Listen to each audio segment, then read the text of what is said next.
Hello, everyone, and welcome to episode 2 of the Temporal 3 podcast. My name is Bryan McLane, and I will be your host today.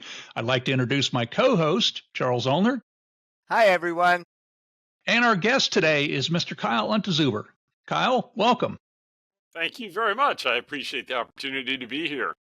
So for those in our audience that are not familiar with you, tell us a little bit about your background. Well, I started in the security and life safety industry in about 1979. So that makes me 29 years old, right? Yeah, I started back in 1979 and came in on the security end and then began doing more and more life safety, particularly fire alarm. I became NICET certified. I'm now a NICET level 4 in fire alarm systems, and I've been level 4 for a little over 22 years, actually.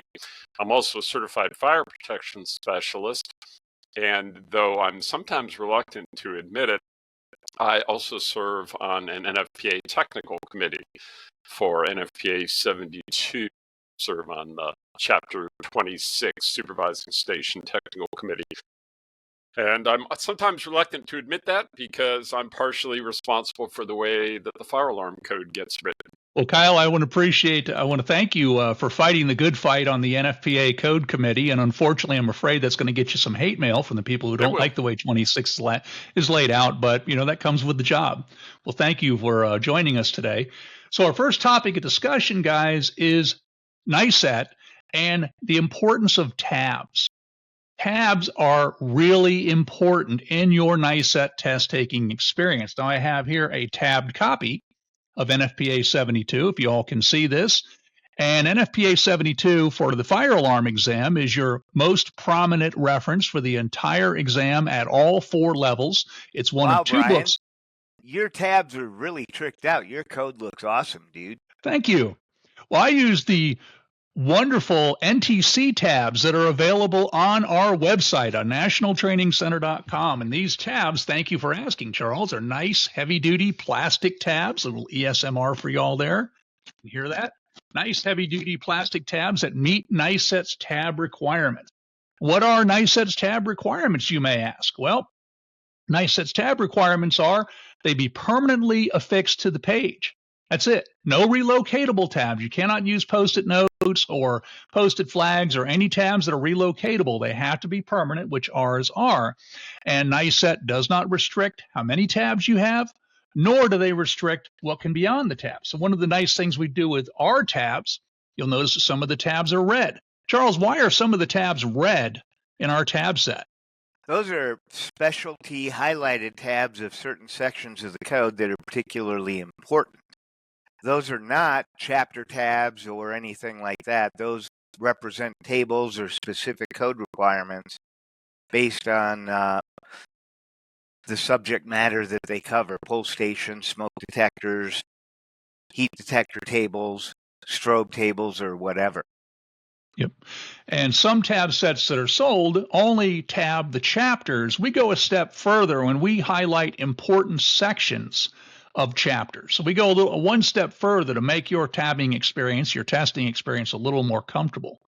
Kyle, what is your recommendation about where people should tab? What should they or where should they tab in their code books?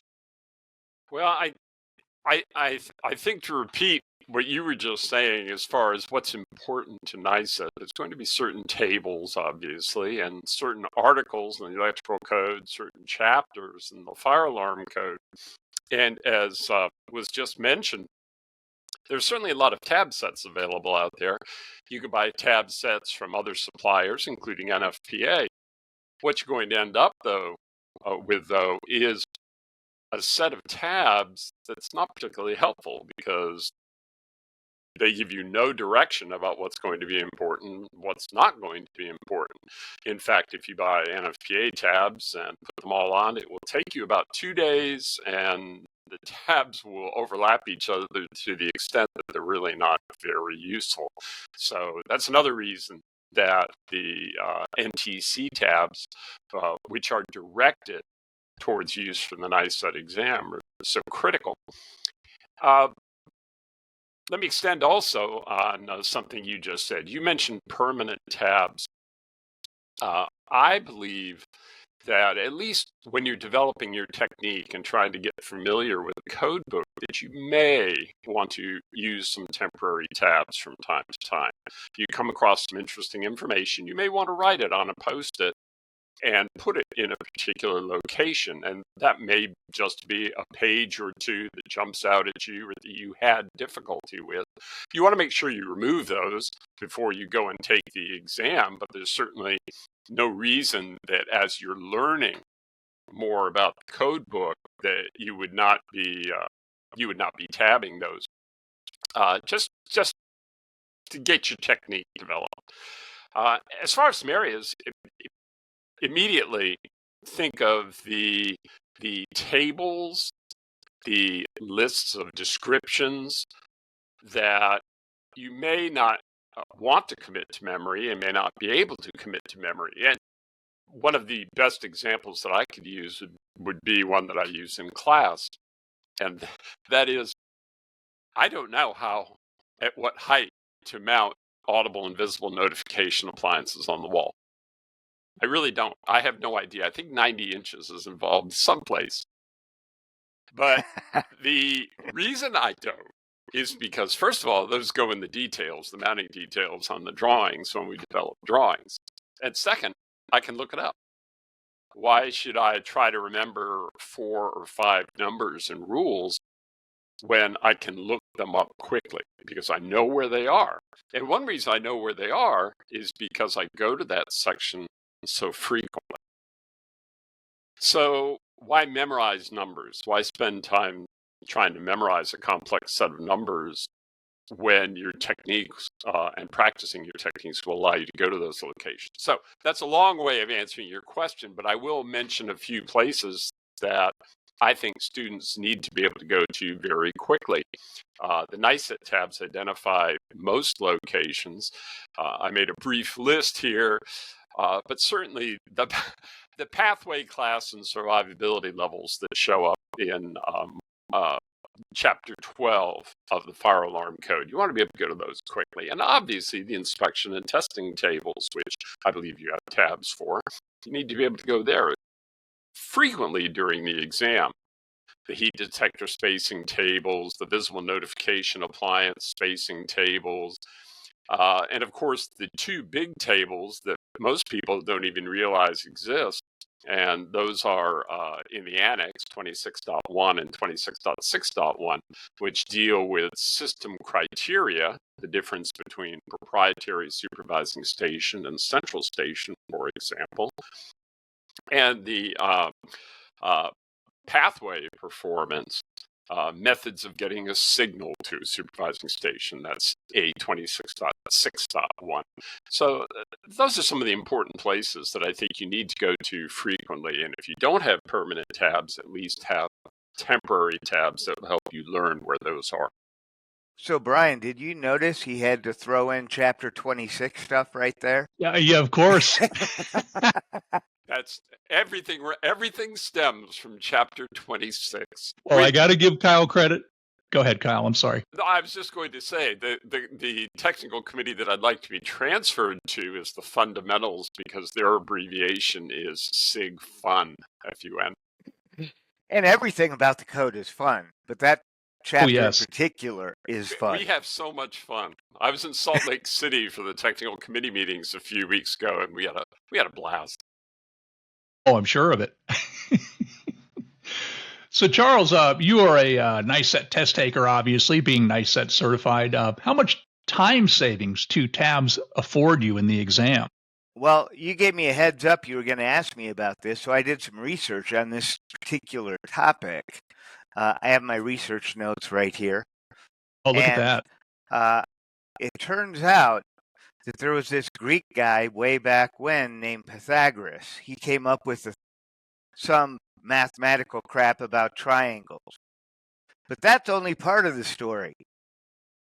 See, Pythagoras was obsessed with the study of fire and mathematics. Pythagoras. That's how he got his name, because he was so obsessed with fire. And he studied specifically, and more importantly than that triangle stuff, tabs for NFPA 72. And how much time you could save by looking up information in the code using tabs. And he found out for one lookup, just one, you could save 3.14 seconds. Wow. That's when a you add that up, what a coincidence. I would not have thought that. When you add that up across your NICET exam, that's over 10 minutes for one exam that you could save by using tabs. 3.14 is significant because 3.14 is also known as pi. That comes from his name too, Pythagoras. And he enjoyed eating pie as well. And most people think that pi comes from something other than the NICET exam, but in the background, in reality, when you do deep research, you find out that 3.14 is directly related to tabs for the NICET exam. Well, thank you for that enlightening information, Charles. I would encourage everybody to Google Pythagoras and Pythagorean theorem and how it relates to NFPA 72, and certainly post in the comments section how that relates and how correct Charles was in his assessment. I thought that research would have been done by the Roman, biggest Tabius. but I thought that, but apparently that's not correct. I only looked at the Greek side, not the Italian Roman side, so I didn't come across biggest Tabius. Well, biggest Tabius. I will make.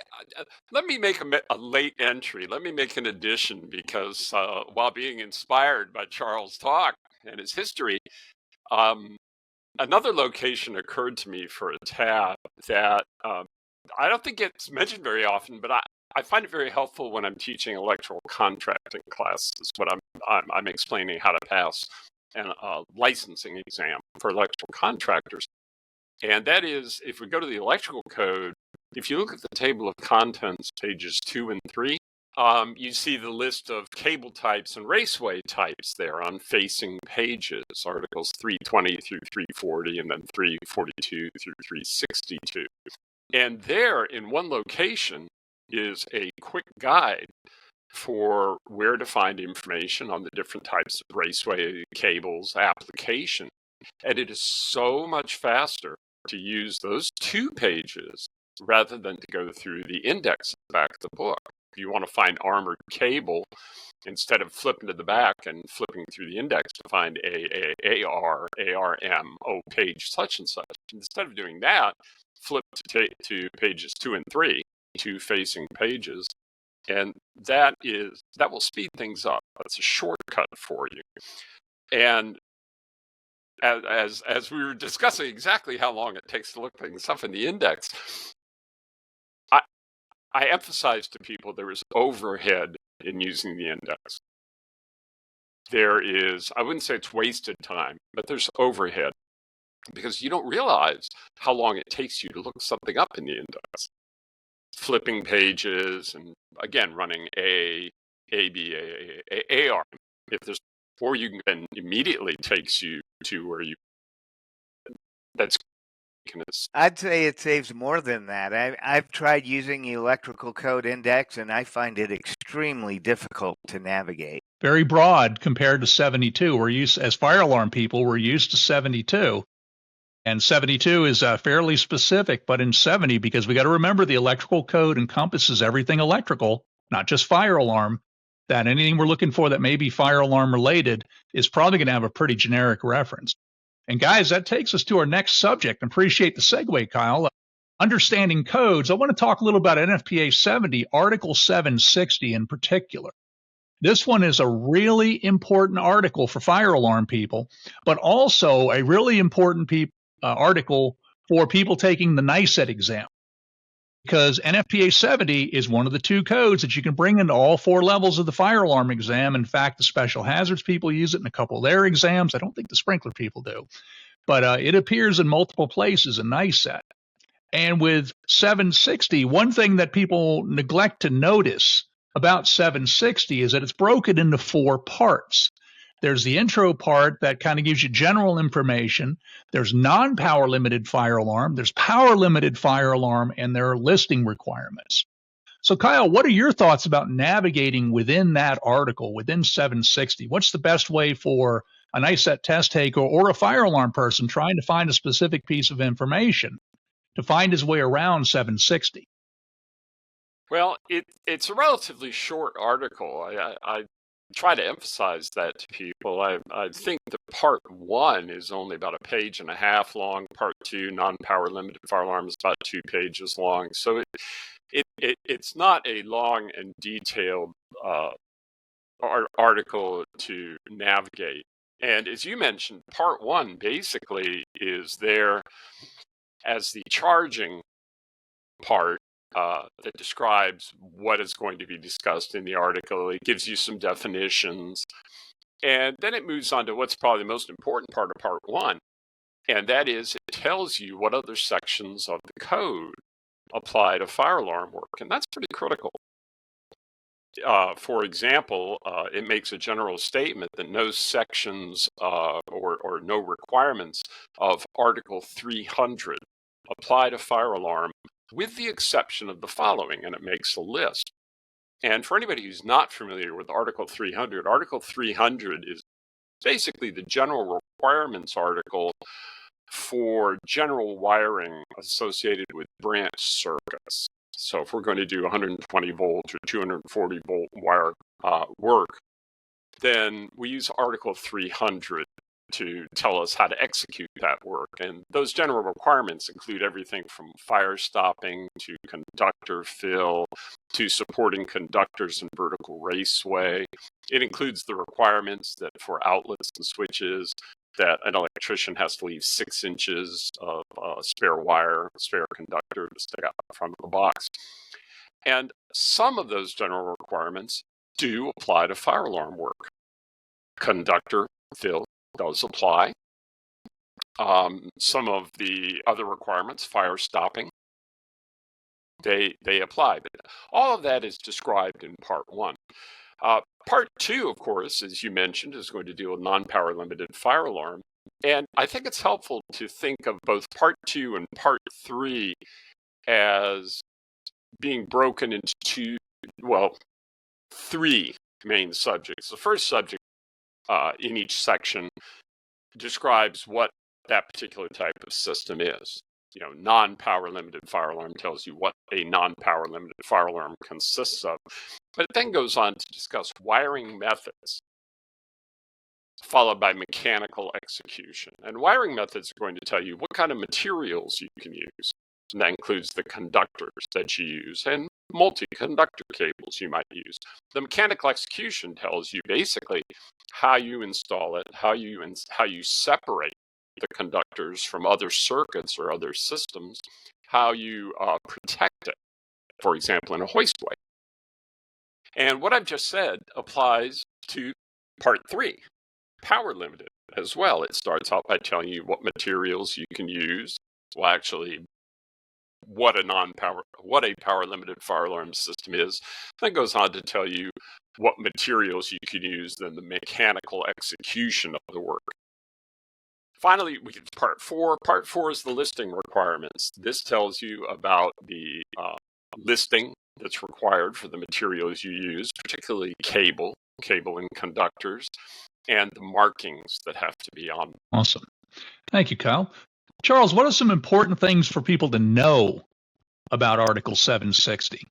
Well, Kyle covered a lot of that very well. I want to talk about one thing in particular, and this is something I think your listeners really need to pay attention to, and that's 760.154A. That's a table in Article 760, and that table is titled Cable Substitutions.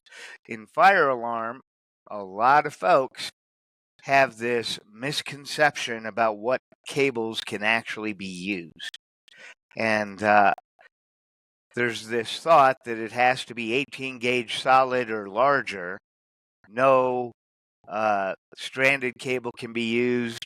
No color other than red can be used. No other type of cable other than FPL can be used. Kyle, is all that true? Can I just say a blanket no? Yes, you can. I don't have to go through. I don't remember those and repeat them. No, you do not. But if you did, you could have a tab right on that table. Bryan, do you have such a thing? Yes, we do. We have a red tab that particularly takes you to that table, which seems to be a favorite of NICET in their testing experience at all levels, from what we've heard from students and from our own personal experience, because a lot of the cables in there that are acceptable substitutes confuse people. For example, CM type cable being an acceptable substitute for FPL type cable. Now, for the things to know, also, Charles, I want to refresh everybody that Kyle mentioned about being able to find information, and that's really, really important in the NICET exam. Your exam success is all going to revolve around your ability to find information quickly. But we do have some things that you can do to help increase the information, the knowledge that's in your head. For example, the top 100 that covers the top 100 requirements of 72, but also the top 100. Right behind it, we have top 10 things you need to know, and we have 10 things you need to know about 70 and IBC and 101. So we give you 10 things in our top 100 that appears in our red book and our orange book that also give you some things you need to know about those other codes as well, that anything you know off the top of your head is something that will save you time in your NICET exam. And I think we'll all agree that the more time you can save on questions in your NICET exam, better your testing experience is going to be. Would you all agree with that? Absolutely. Absolutely. And To me, I think NICET success is probably 50% technique. People who come in thinking you can memorize the answers, I think are going to be disappointed. It is about technique, knowing where to find the information, how to quickly find the information, how to quickly apply it, how to use the table correctly, how to make adjustments correctly. It's not memorization, and it can't be memorization. That's one reason that I like the National Training Center courses so much, is because they are not a cram course. They give you techniques, they give you exercises that allow you to go in and refer to the information that you need, use it, apply it, locate it, and of course you always encourage people to look everything up. Get to know where it is, get to feel comfortable with the source information in the code. Absolutely. That is our big focus, is navigation and our training for sure, whether it's in person, virtual, online, in our books, building those navigation skills that are what gets you through the exam. People can't tell you exactly what's going to be on your test because NICET has different questions they use in different pools for the exam. Every exam is different. And we don't focus on particular questions. We focus on all the questions and the skills you need to find those answers. and how to So this save next 3.14 seconds per lookup. 3.14 seconds, that's right, on every question. So this is the part of our podcast that we talk about questions from the field. And one of the questions that we've gotten from the field recently is about sloping ceilings. And I know this is a personal pet peeve of yours, Kyle, about sloping ceilings and understanding sloping ceilings and detector spacing and location on sloping ceilings. First of all, let's talk about what a sloping ceiling is. So a sloping ceiling, by definition of NFPA 72, has a slope greater than 1 1/8. And within sloping ceilings, there are two different types of sloping ceilings. There's a sloping shed and sloping peak ceiling. And Kyle, these have different applications, obviously. Charles, I'd like you to talk about peak versus shed detector locations. Where do the detectors go differently, whether it's a peak or a shed? First of all, the difference between a peak and a shed: a peak slopes in multiple directions, a shed slopes in one only. And you can see a depiction of that in the annex of NFPA 72 at A.17.6.3.4 on page 243. That depiction also shows locations for detectors, and for peak ceilings, the first row of detectors has to be located within 3 feet of the peak. And that holds true for shed ceilings as well. Within 3 feet of the peak is where we have to locate those detectors. And Kyle, I'm going to call on you for this next part of the discussion because math is obviously one of your strong suits.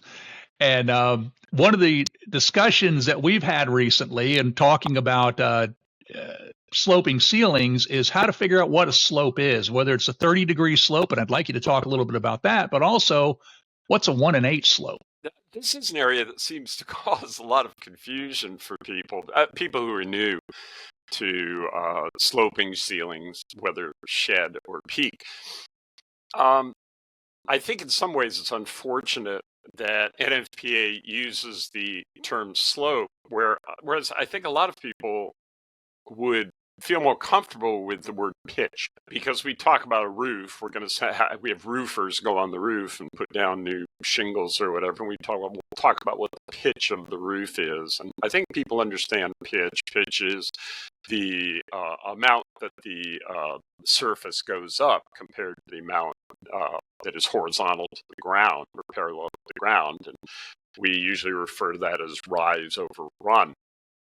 So a lot of times, including in NFPA, we see the rise over the run, the slope, the pitch, described as so many units in so many units. And of course, the definition that Charles was just talking about, the definition of a sloped ceiling, or one that we have to treat as slope, is 1 in 8 or greater. In other words, we see a rise of 1 unit for every 8 units of run parallel to the ground. So that's 1 in 8. We see that written as 1 in 8. I also frequently see it written as 1:8. And frankly, I prefer to write it as 1/8, like the fraction 1/8, because that is actually how we calculate the pitch or the slope. If we have a rise of 1 unit and a run of 8 units, 1/8 is 0.125. So any time we come across a rise and a run, we might have an odd-shaped room, or we might have an odd or even number of feet. We can simply divide the distance it runs, that is parallel to the ground, into the distance that it rises, and we will come out with a number. And if that decimal number is 0.125 or greater, then it is a sloping ceiling and must be treated as a sloping ceiling. So when we do sloping ceilings, how does this affect heat detectors and smoke detectors? Well, smoke detectors are fairly straightforward because we generally don't make adjustments for ceiling height for smoke detectors. But we do if there are beams or joists, right? If it's not a flat ceiling, if it's not a smooth ceiling. And so in that case, the rule is fairly simple. We use the average height of the ceiling as the ceiling height for doing our calculations for beam depth, pocket width, and so forth for beams and joists. But for heat detectors, there's a different rule. And that rule is that we use the average height, the mean height, we use the highest point to calculate the adjusted spacing based on ceiling height for the heat detectors. And I know, Bryan, you have the table number handy. I don't bother to remember that because I can look it up. But I know you'll chime in a minute with the actual table number. But we use basically the heat adjustment spacing table for ceiling heights. However, there's another rule. And this rule says that if the angle the ceiling forms with that parallel to the floor, if that angle is 30 degrees or greater, we use the average ceiling height to adjust the spacing of the heat detectors. So I'm going to go ahead, if it's okay, if I can take a minute, and let's plug some numbers in. I know it's difficult. I know it's difficult sometimes to picture a room, but this is an example that I've used for years, and the numbers are pretty even. So please bear with me. Imagine a room, and that room is 30 feet wide. and it has a shed ceiling. The simplest type of slope ceiling has a shed ceiling. At the low end, the ceiling is 10 feet. At the high end, it's 25 feet.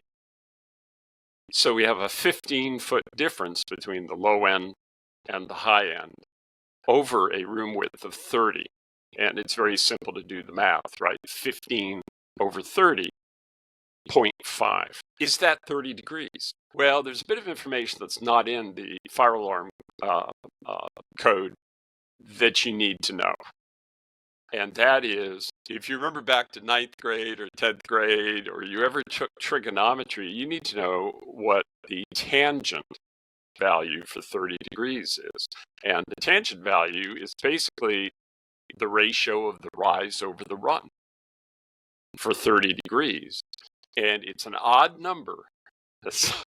So I'll give it to you to 4 decimal places. It's 0.5774, but for all practical purposes, you can round it off to 0.58. So let's go back to our room. The rise over the run is 0.5. Is that equal to or greater than 0.58? No. This is not a 30-degree angle. It's less than a 30-degree angle. We space detectors based upon the highest point of the ceiling, 25 feet. What's the spacing for spacing adjustment for 25 feet? It's 0.46. And so we have to space the detectors at 23 feet from each other.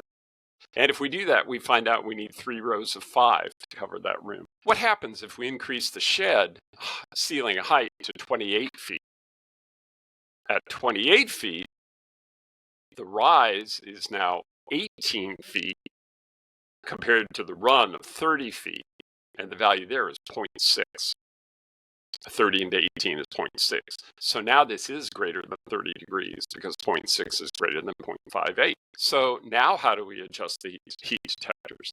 Now we have to adjust the heat detectors based upon a ceiling height, an average ceiling height of 29 feet. Excuse me. I just lost that.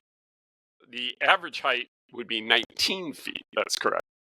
It's 19 because we rise 18 feet over the 30 from 10.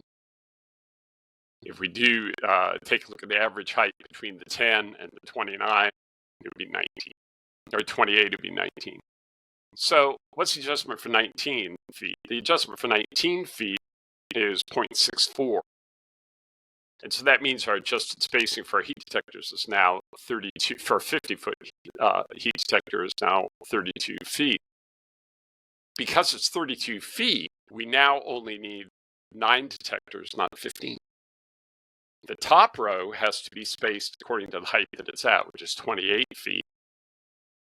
But then we only need 1 more row of detectors, and that next row only has to be 4. In other words, by using the average height, we actually increase the amount of space we can put between heat detectors, even though the ceiling is higher than it was initially.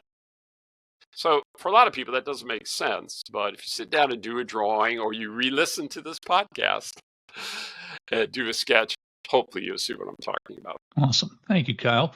Well, I do have a suggestion for you for your next committee assignment, since you so eloquently explained how that works, how slope works, and the 30-degree rule for heat detectors. Rather than trying to sit on Chapter 10, even though it is the fun committee, why don't you sit on the definitions committee and get them to redefine slopes? Or sit on the committee and add the angle functions, a short table of angle functions in the back. You know, there's so many things that we have in the annexes that are useful to us, but a lot of times I think we omit information that may be helpful. And the table that you were looking for is table 176351. I remember that one because we have a lot of students that struggle with that table. What is your take on that table, Kyle? Well, I mentioned this to you in preparation. I sort of have a sore point because coming right after the table is a very small paragraph, and if you have it in front of you, you can probably cite that basically says this: the adjusted spacing for heat detectors shall not be required to be less than 0.4 times the ceiling height. And people interpret this I think, in two ways that are both erroneous. The first is they look at the 0.4 and they immediately think, oh, the table for ceiling adjustments for 30 feet, it's 0.34. 0.34 times the listing of the heat detector. And this 0.4 is greater than that, so there's conflict. And they completely are overlooking the fact that the table is, the adjustments we're given in the table are for adjusted the listing spacing to an adjusted spacing. So it'd be 0.34 times 50 feet, and that would give us 17-foot spacing. But the 0.4 rule is for ceiling height. In other words, for a particular ceiling height, the detector spacing does not have to be reduced below 1/4 the ceiling height.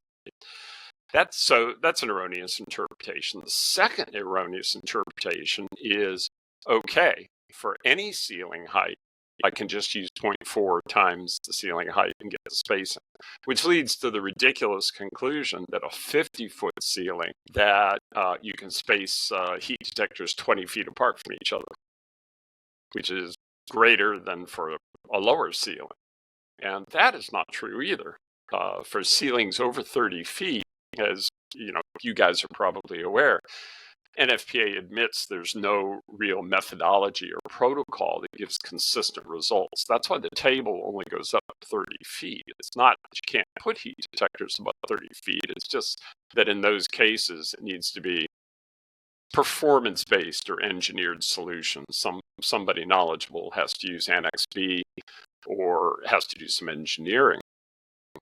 So that's the second erroneous opinion that can come from that 0.4 rule. The 0.4 rule is there for those situations where you have detectors that do not use, say, 50-foot spacing. And in your careers, I'm sure you've seen it, sometimes compensated rate heat detectors will have 25-foot listed spacings. And if we apply 0.34 at 30 feet to those detectors, we end up with spacings that are ridiculously small. And that's what the 0.4 rule is there, to prevent us on a ceiling below 30 feet from misapplying the adjustments. Absolutely. And the reference you're referring to is 176352. And that's another one that causes a lot of our students to rest in the misunderstanding of, and I appreciate you discussing that. And you're absolutely right. And the example I like to use is 190-degree fixed temperature, not fixed temp rate of rise, but fixed temperature only, that have a listed spacing commonly of 15 feet. And that could be the difference between a 5.6-foot spacing and like a 12-foot spacing of the detector. That's a heck of a lot more detectors if you happen to be using those 190 fixed temp only, non-rate of rise. That could make a huge difference in the number of detectors, both in your exam and in the real world as well. Yeah, Charles, Oh, I'm sorry. Go ahead. Go ahead. Go ahead, please. I was just going to say, compensated rate of rise, especially those that are sealed or intended for explosion-proof applications, have a lot of mass to them. There's a lot of metal. And so the response based upon the mass metal that has to heat up for them to activate is pretty significant. And that is exactly when we run into those spacings of 15, 15, 25 feet or 30 feet. And we need to be very careful about that. We're so used to living in the 50-foot heat detector spacing world that sometimes we don't read the specifications properly. So what you're saying is, Kyle, guys don't like to read. No, I'm saying that just like read instructions, just like the furniture I have to assemble, I use the instructions for my coffee mug. Here's Charles. Anything you'd sit on a technical committee? Charles, anything you'd like to add to that topic? No, I think Kyle covered it very well. Very extensively. Thank you. Yeah, well, I've got to hear that one from Kyle before, and that's one of the topics this week, because I think Kyle explains the sloping and that discussion very eloquently, and certainly provided me with some clarity for it, and hopefully will provide our listeners with some clarity as well. Well, gentlemen, I appreciate your time today. Thank you for joining us for the second episode of the Temporal 3 podcast. And I invite everybody to listen to our next episode, episode 3, and future episodes as well. Thank you again for your time today, guys.